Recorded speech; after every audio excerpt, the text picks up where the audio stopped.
오늘 우리가 함께 볼 하나님의 말씀은 베드로전서 3장 1절부터 7절까지입니다. 베드로전서 3장 1절부터 7절까지 말씀입니다.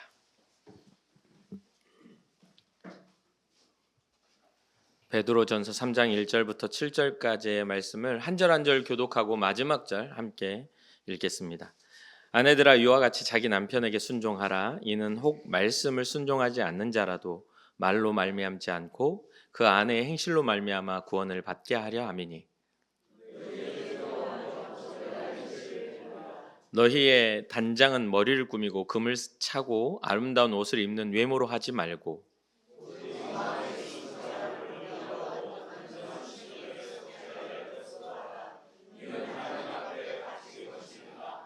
전에 하나님께 소망을 두었던 거룩한 부녀들도 이와 같이 자기 남편에게 순종함으로 자기를 단장하였나니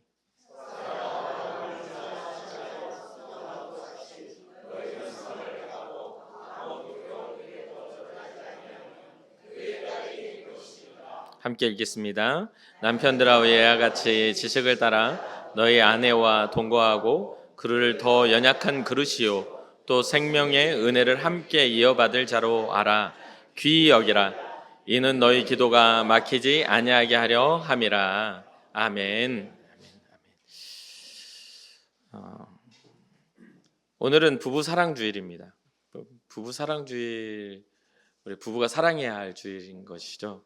하나님께서 가정을 창조하시고 또 부부의 사랑을 통해서 하나님의 사랑을 드러낼 수 있도록 우리에게 사명을 주신 그런 한 가정의 그런 구성을 통해 하나님의 창조에 완성을 하셨던 것을 보게 됩니다. 오늘 본문은 사도 베드로가 고난받는 성도들에게 보내는 권면 중에 특히 아내와 남편에 대한 이야기를 우리에게 말해주고 있습니다.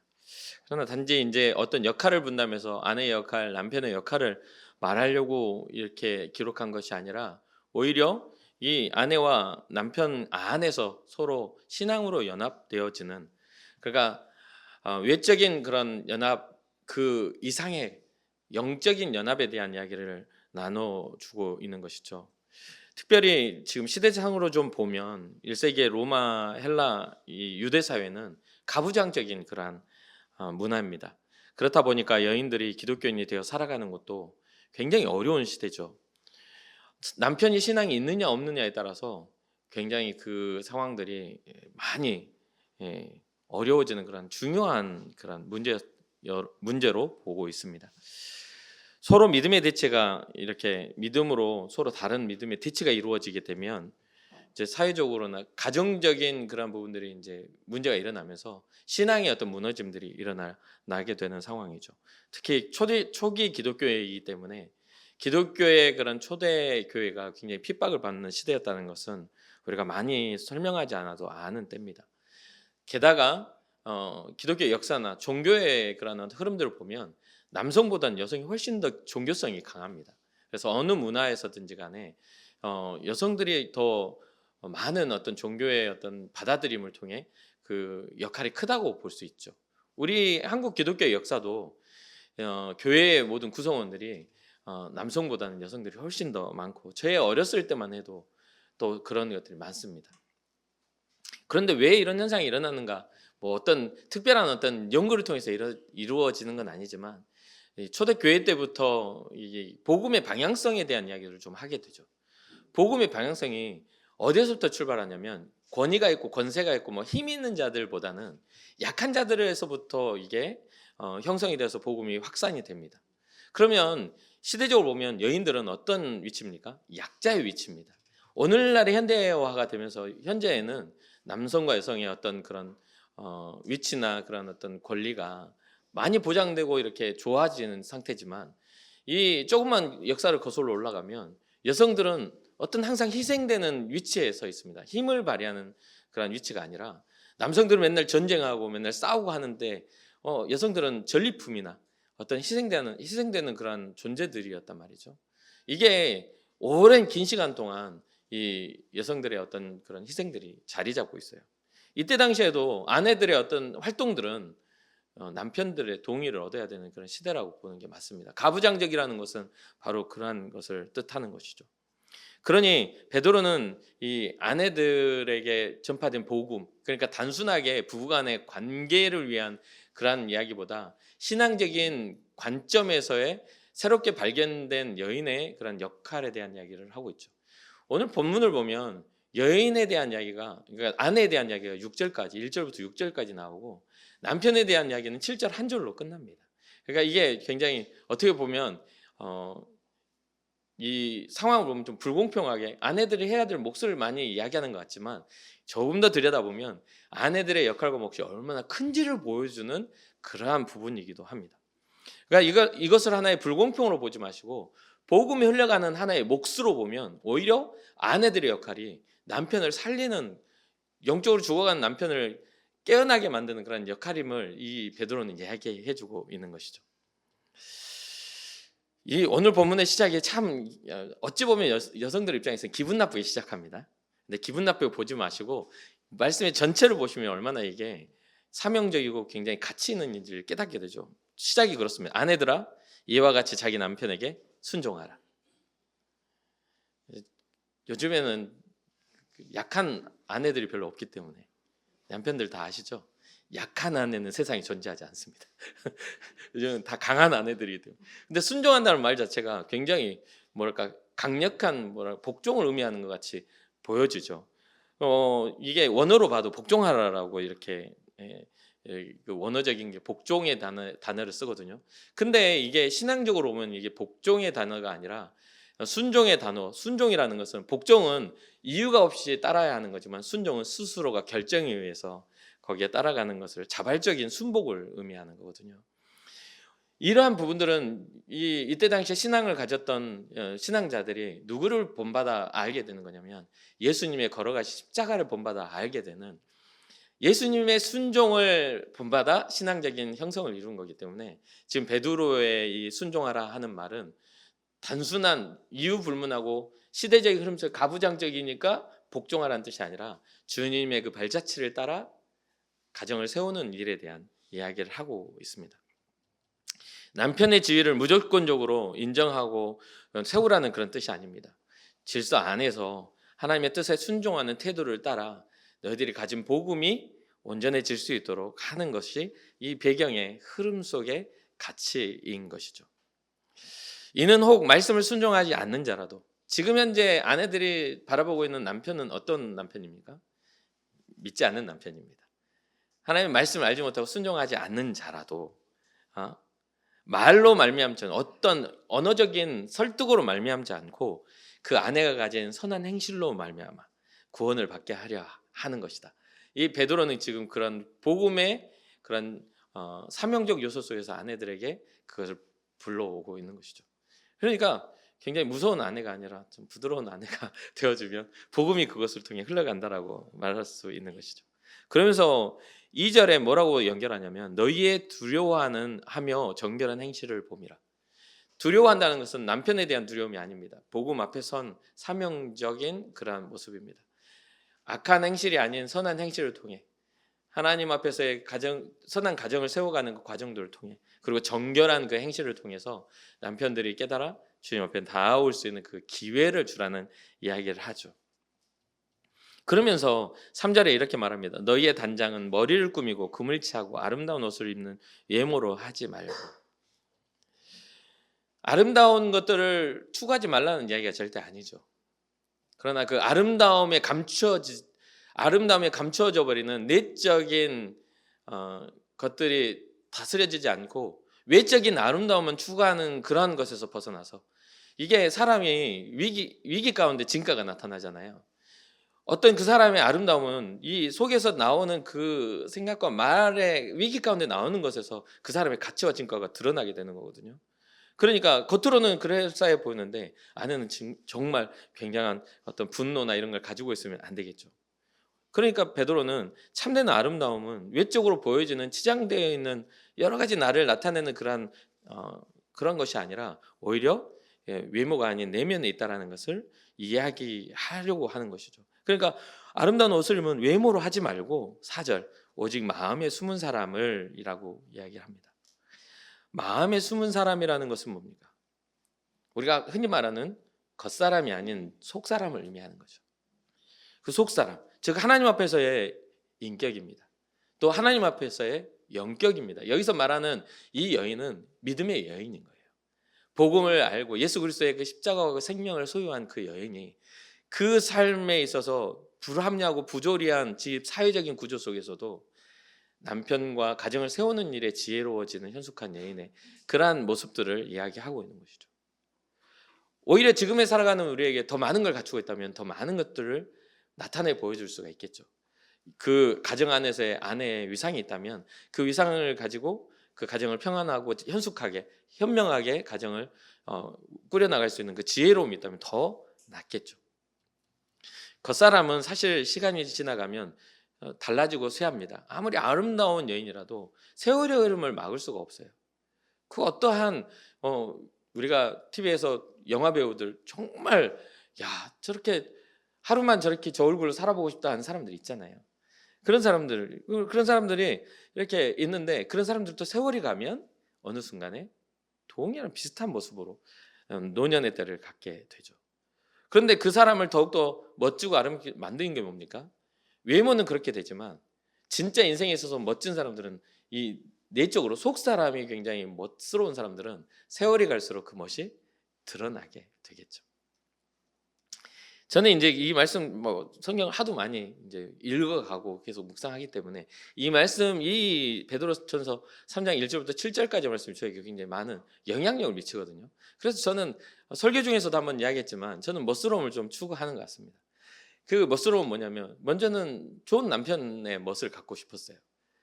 애초에 14살, 15살 때부터 저는 이 앞으로 저에게 주어질 아내에 대한 기도를 굉장히 긴 시간을 했거든요. 저는 하나님, 저는 이러한 가정을 이루고 싶습니다. 그리고 그때 했던 기도가 왼쪽 우리 자심방 우심실 이렇게 자심실 우심방 이렇게 이야기하잖아요. 심장이 둥딱 둥딱 뛰잖아요.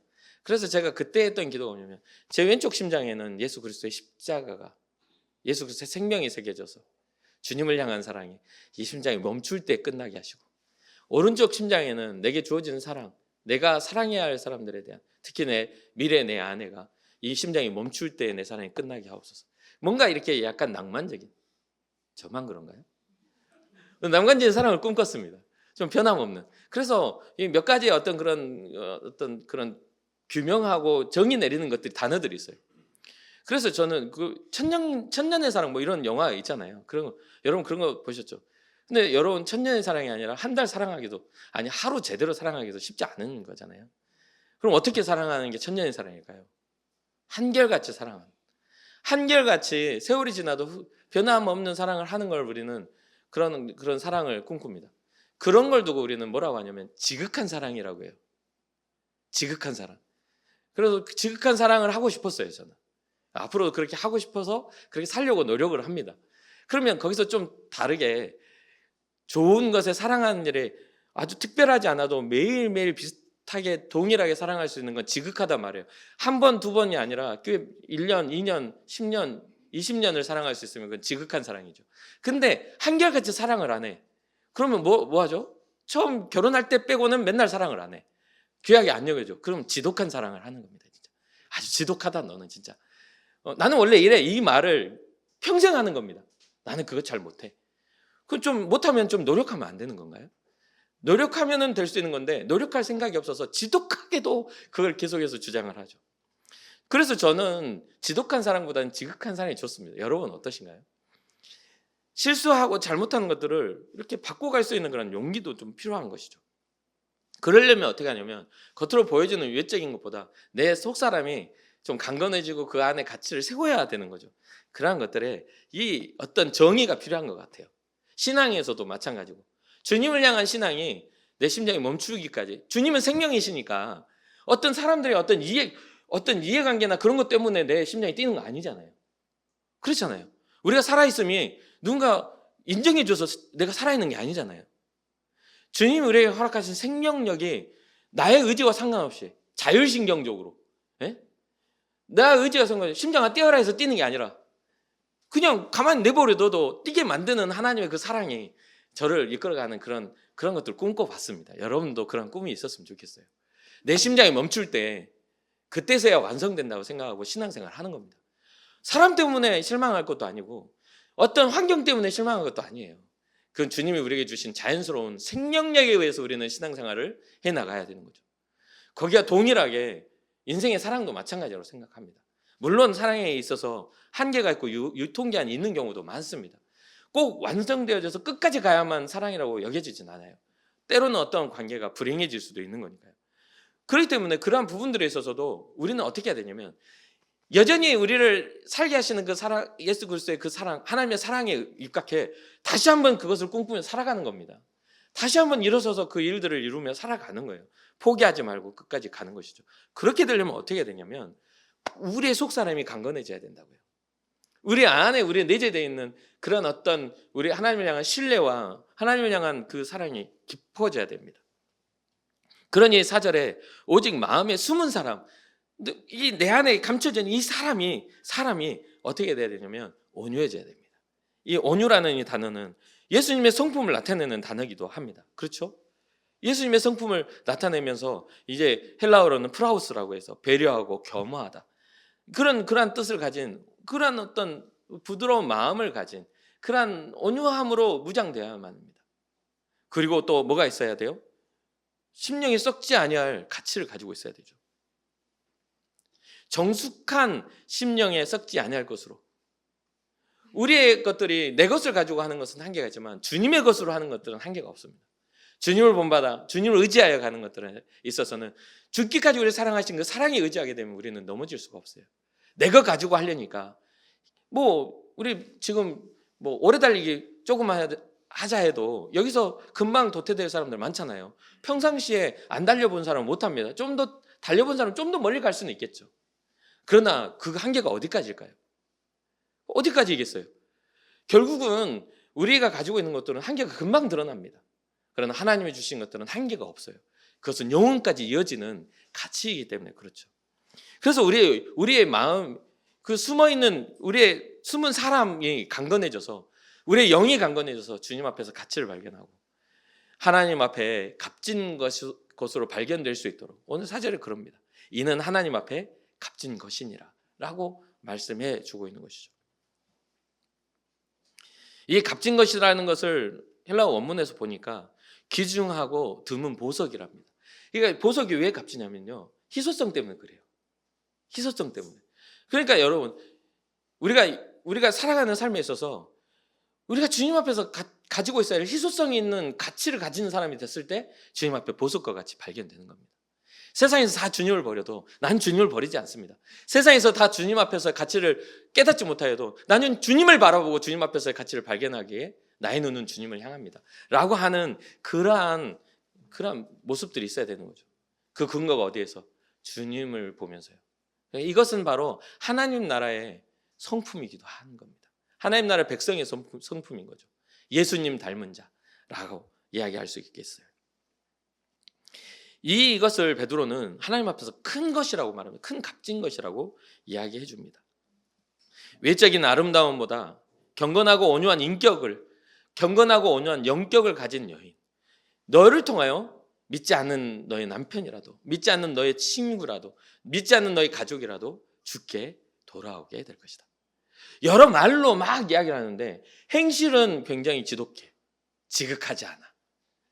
말로는 그럴싸한데 행실은 하나님과 멀어져 있는 사람이에요. 그럼 결국은 믿음의 증거가 나타날 수 없지 않겠습니까?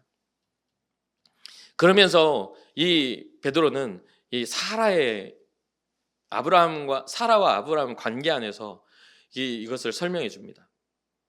사라는 아브라함을 주라고 표현합니다. 주인이라고 말하는 거예요. 내 남편은 나의 주다. 그러면 그런 어떤 것들이 어떤 주인과 종의 관계를 뜻하는 게 아닙니다.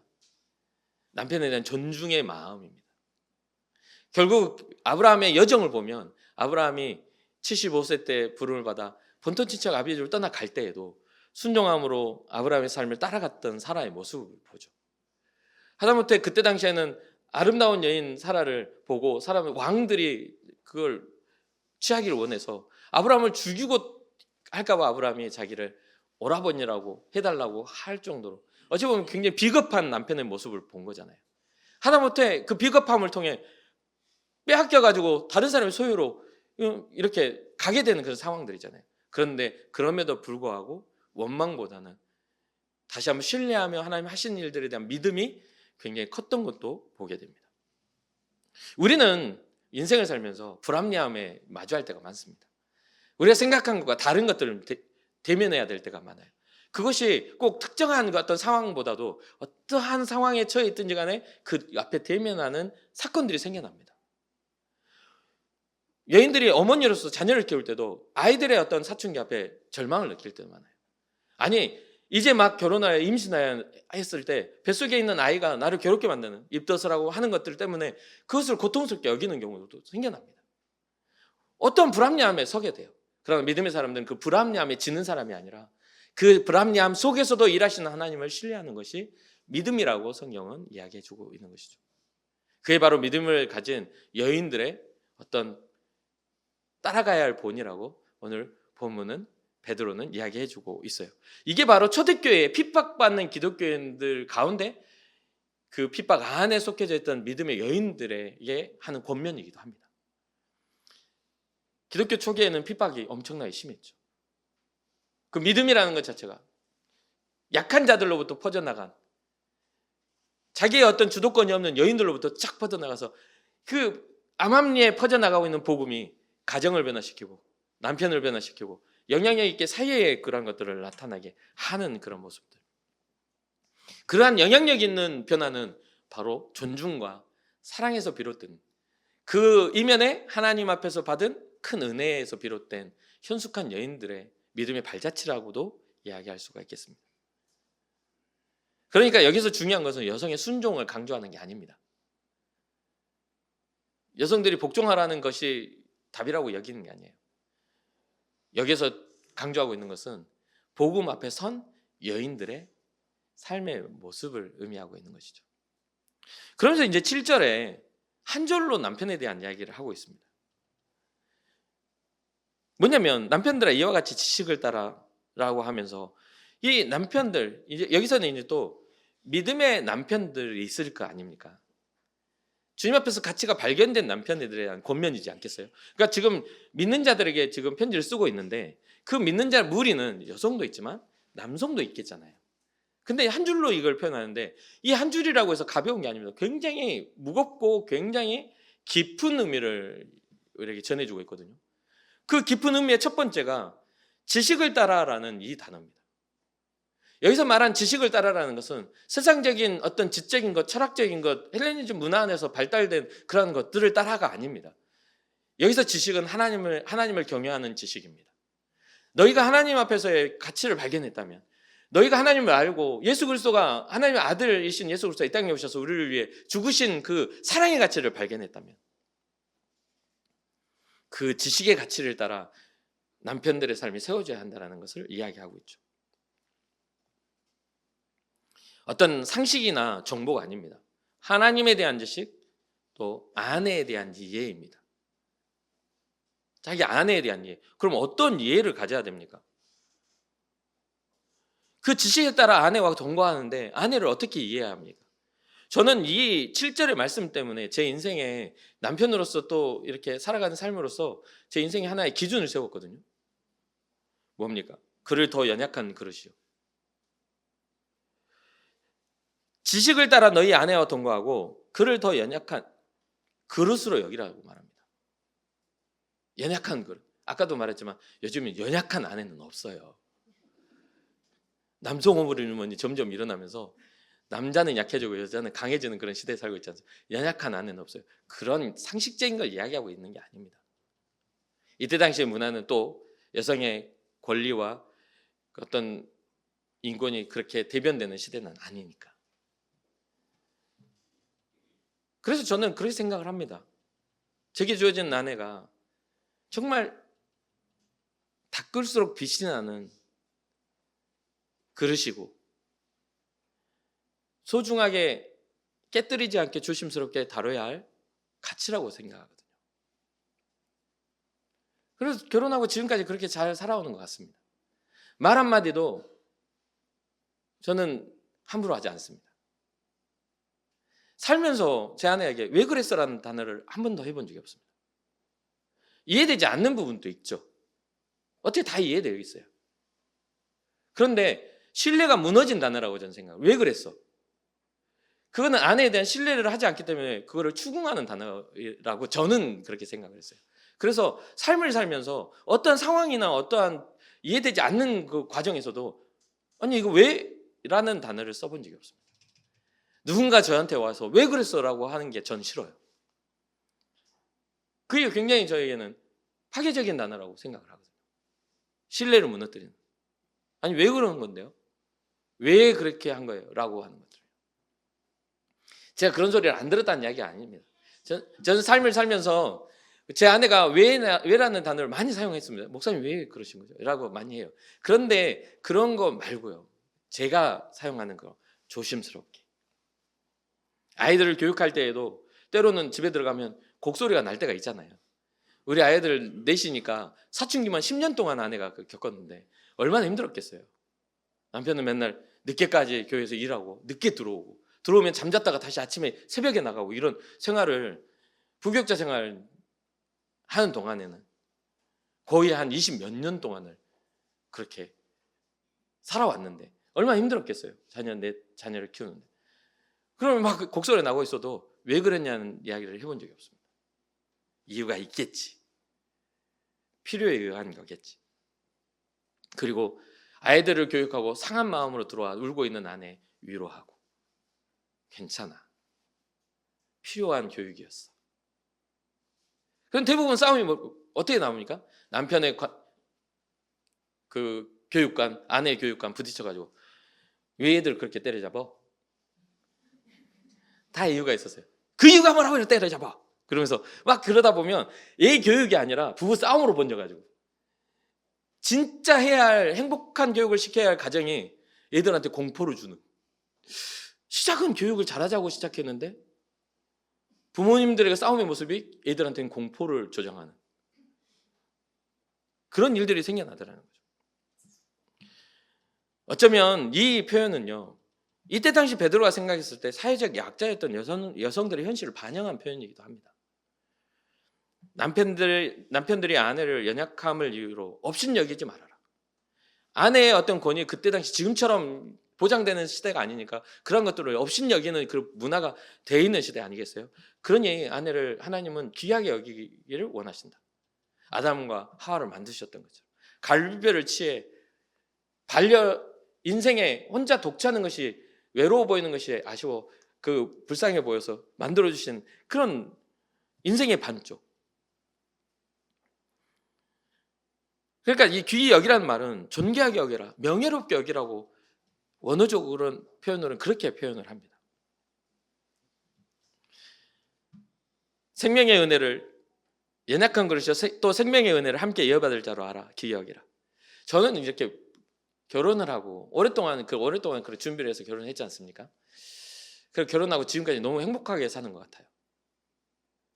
왜 그러냐면 저는 사실 일반적인 이야기하는 걸 별로 안 좋아하거든요. 별로 관심이 별로 없습니다. TV 보고 TV에서 뭐 어떤 프로그램을 한다든지 뭐 이게 흔히 요즘에 뭐 보는 거 있잖아요. 나 혼자 산다 뭐 이런 거.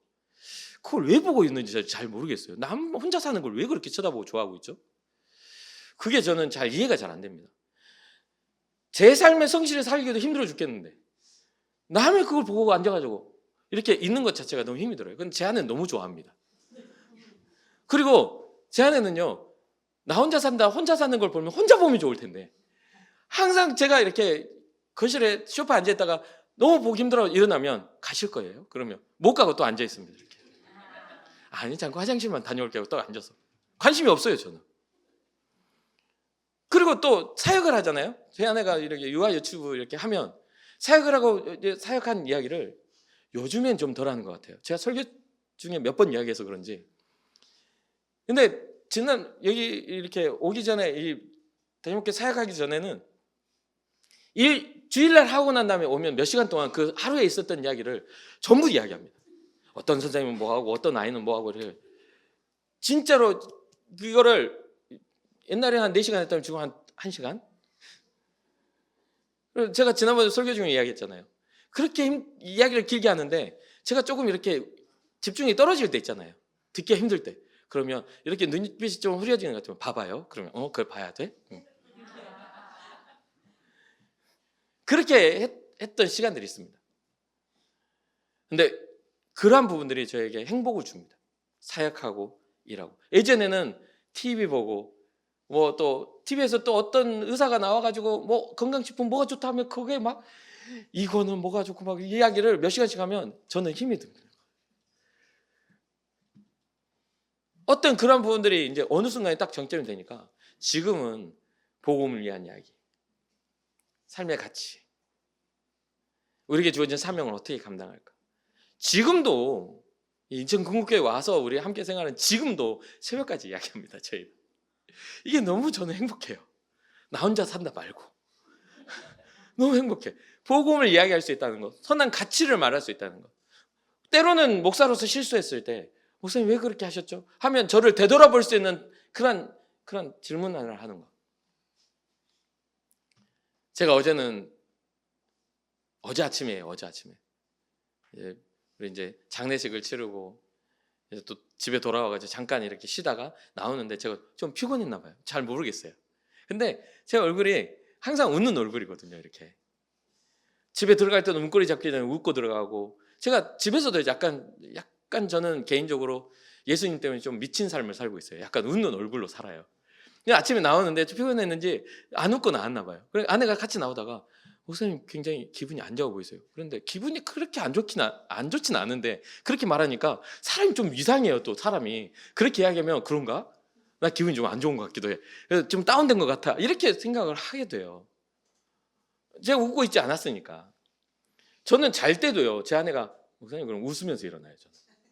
그래서 한 번은 아내가 그걸 간증을 했어요. 부산에 있을 때. 우리 목사님은 새벽에 깨워도 웃으면서 날 보면 웃으면서 일어난다고 이럴 정도로. 근데 그렇게 하고서 어제 교회에 와서 앉아 있는데 또 여러 사람들 만났지만 혼자 앉을 시간이 딱 있었는데 내가 왜 웃지 못했지? 나는 왜 지금 이 상황 지금 이런 거지?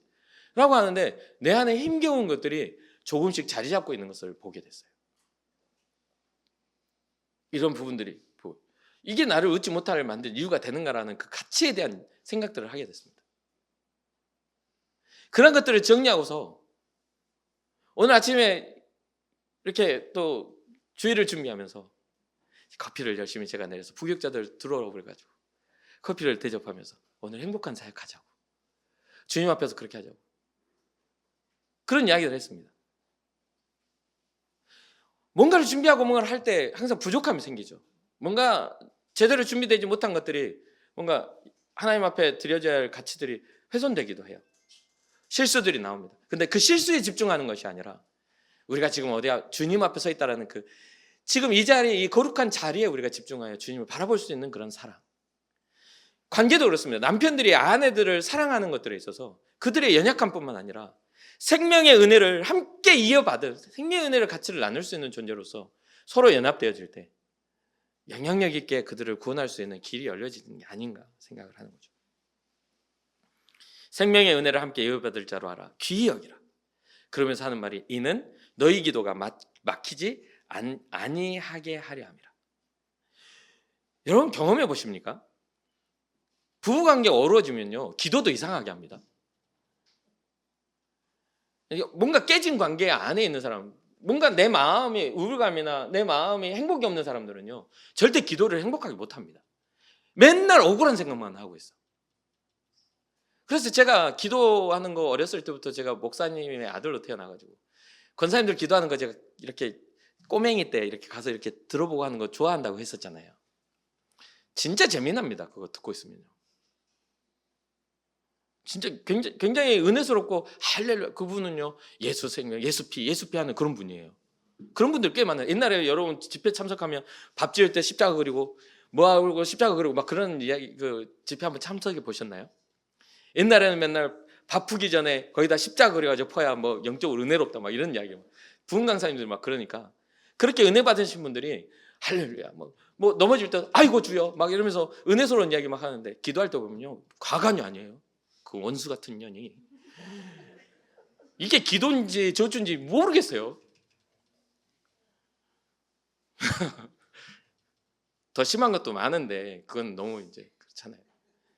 그런 기도를 하고 있어요. 이게 은혜로운 기도라는 게 하나님과의 관계 안에 성령의 증거하심이 나타나야 되는데 성령의 열매 중에 불행한 게 있는지 한번 찾아보시라는 얘기예요. 여러분들 입술의 기도가 불행을 쫓아 계속하고 있는 거라면 그게 진짜 주님이 기뻐하시는 일인지에 대한 고민이 필요합니다.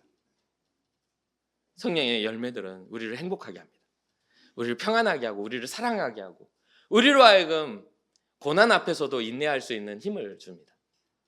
성령 열매들은 다 우리로 하여금 선한 가치를 실현하게 만들어요.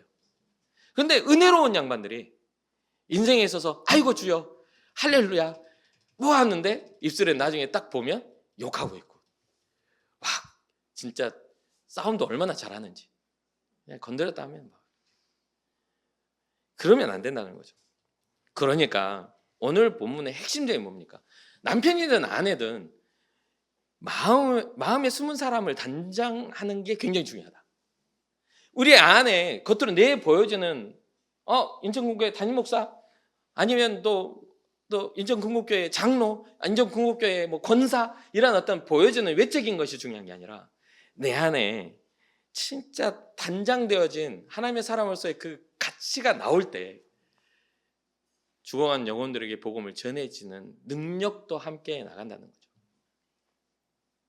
그러면 우리는 어떻게 해야 돼요? 결론적으로 우리가 오늘 말씀을 잘 이렇게 정리를 해둔다면 우리가 신앙 안에서 어떠한 인격을 세워야 되는지 신앙 안에서 우리의 어떠한 영적인 영격을 세워야 되는지를 고민할 필요가 있다.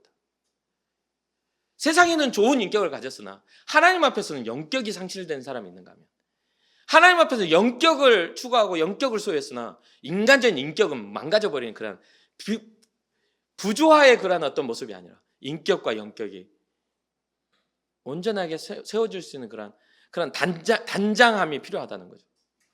그러니 그러려면 첫 번째 어떤 외적인 우리의 어떤 보여주는 감춰진 그런 외적인 것에 치중하지 마시고 우리의 중심 사람을 더 돌아볼 수 있는 그런 영적인 시선이 우리의 내면에 우리의 모습을 판단할 수 있는 영적인 시선이 일어나기 위해서 기도하시길 바랍니다. 그러니 지금 베드로는 어떤 외적인 것보다 어떤 외적인 말투나 태도보다 더 깊은 하나님 앞에서의 너의 마음 무엇이냐라고 질문하고 있습니다. 매일 아침 거울 앞에 서서 우리의 외적인 성공을 위해서도 단장을 합니다. 제가 잘 웃지를 못하는 사람이어서 제가 거울 보고 많이 연습했거든요. 그런 것들을 단장을 합니다. 그러나 그거는 외적인 것이고 진짜 내 안에 기쁨과 감사가 넘쳐 진정한 내면의 웃음이 나올 수 있도록 미소가 나올 수 있도록 우리를 돌보는 것이죠. 오늘 말씀은 각각 부부에게 역할과 자세를 요구하고 있지만 결국 서로를 존중하며 하나님의 사랑 안에서 함께 성장하는 삶에 대한 이야기를 해주고 있습니다. 그러니 우리는 우리의 겉모습보다도 우리 속사람을 더 들여다보고 단장할 수 있는 영적인 그러한 가치를 가진 사람들이 되어야 합니다. 더 나아가 상대방에 대한 말과 태도를 점검해야 합니다.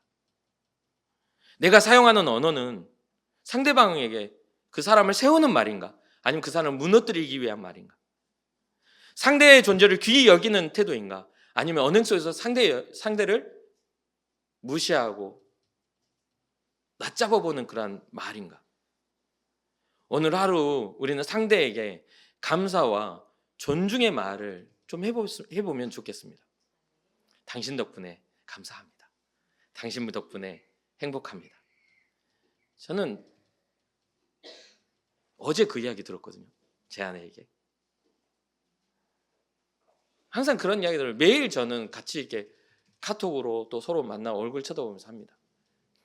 여러분 그런 거 항상 생각해 보세요. 내가 상대를 사랑하고 존중하는 이야기를 했는데 그게 한 번은 왜 이렇게 또 남사스럽게 안 하던 짓을 해 이렇게 할 수 있지만 매일 그게 쌓이다 보면 이제 그 이야기를 듣지 않는 것이 힘이 오히려 왜 안 해주지? 라고 생각하게 될 겁니다. 상대방을 귀하게 여기는 태도 그러한 것들에서 우리는 한번 시도해 볼 필요가 있는 것이죠. 그리고 더 나아가 그 관계가 정말 우리 신앙자와 같은 그 발전의 관계, 함께 기도하고 함께 예배하고 함께 서로의 신앙과 하나님 앞에서의 복을 나누는 그러한 영적인 관계가 되었으면 좋겠습니다. 어떻게 영적인 일치 없이 신앙의 성숙이 일어나겠어요? 관계가 어떻게 맨날 세상적인 이야기, TV 보고 막 어떤 박사가 그렇게 이야기했는데 알지도 못하면서 조용히 하라고 막 그러면서 상대를 무시하는 그런 이야기들로 막 서로 그런 일들이 일어나면 안 되는 거 아니겠습니까? 단 1분이라도 함께 손을 잡고 서로를 위해서 기도할 줄 아는. 지금 몇 년째 제가 됐습니다만 주일날 새벽에 나올 때 제가 제 아내 항상 제가 먼저 나오니까 잠자는 아내 모습을 보고 나옵니다. 한 4시 반쯤에 제가 일어나거든요. 주일을 준비하고 주님과의 어떤 깊은 묵상을 해요. 그럴 때 딱 일어나서 침대에 딱 걸터 앉으면 제 아내를 위한 기도를 합니다. 제일 먼저. 제가 지난번에 소개해드렸죠. 그러한 기도들 가치들이 계속해서 이렇게 되고요. 또 언제나 제 잠자리에 들기 전이나 뭐 이러한 상황들이 됐을 때 하루를 돌아보며 또 가치 있는 이야기들을 나누죠. 그러니 여러분들의 삶에 있어서 여러분들의 관계가 부부뿐만 아니라 소중하게 여기는 관계가 정서적인 거리뿐만 아니라 영적인 거리도 가까워져서 주님에 대한 이야기, 주님을 향한 경외함, 주님을 기쁘시게 할 만한 것들을 만들어가는 여러분과 제가 되었으면 좋겠습니다. 마지막으로 참 이런 것들을 하지 못하게 만드는 게 우리가 연약한 존재라 실수가 많은 존재라 그렇습니다. 뭔가 잘해보려고 하다가도 꼭 그 실수가 생기잖아요. 잘하려고 꼭 그런 것 같아요. 더 잘해보려니까 더 실수해가지고 더 안 좋아져. 도와주려고 했는데 뭐 이렇게 예를 들면 그렇습니다. 오늘은 내가 음식 저녁 준비해줄게 했는데 나중에 아내가 와가지고 음식을 만들어 좀 치우지 이게 다 벌려놓고 다음부터 하지 마요 이렇게 하면 왜냐면 살림 잘하는 아내들은 착착착착 하고 정리도 착착착 하고 탁 하고 끝나잖아요. 근데 어쩌다 한 번 하는 남편은 뭐 요리사가 아닌 이상은 착착착착 다 벌려져 있고 착착착 다 벌려져 있어. 근데 의도와 상관없이 이게 분노를 일으키는 그런 상황들이 되잖아요. 근데 그 연약함이나 부족함을 인정해주고 그 본질적인 그 가치를 인정해주면 그 오해되지 않고 이해되는 관계, 얕아지지 않고 깊어지는 관계. 그러한 상황 속에서 상대방을 비판하거나 고치려 하는 그런 모습보다는 이해하고 품어주려는 그 관계가 더 오히려 더 깊은 관계로 나아가는 그런 시간이 된다는 것이죠. 복음은 우리에게 자기중심적인 그러한 상태에서 벗어나 상대를 이해하고 또 품는 사랑을 가르쳐 줍니다. 그러니 얼마나 위대한 말씀 있죠. 고린도전서 13장에 나오죠. 사랑은 오래 참고 사랑은 온유하며 사랑은 무례히 행하지 않는다. 너무나 가치 있는 이야기라고 생각합니다. 항상 서로를 소중하게 여기고 깨어지기 쉬운 그릇으로 생각하며 갈고 닦아서 반짝반짝 아름다운 관계를 맺어가는 여러분과 제가 되었으면 좋겠습니다. 잠시 기도하겠습니다.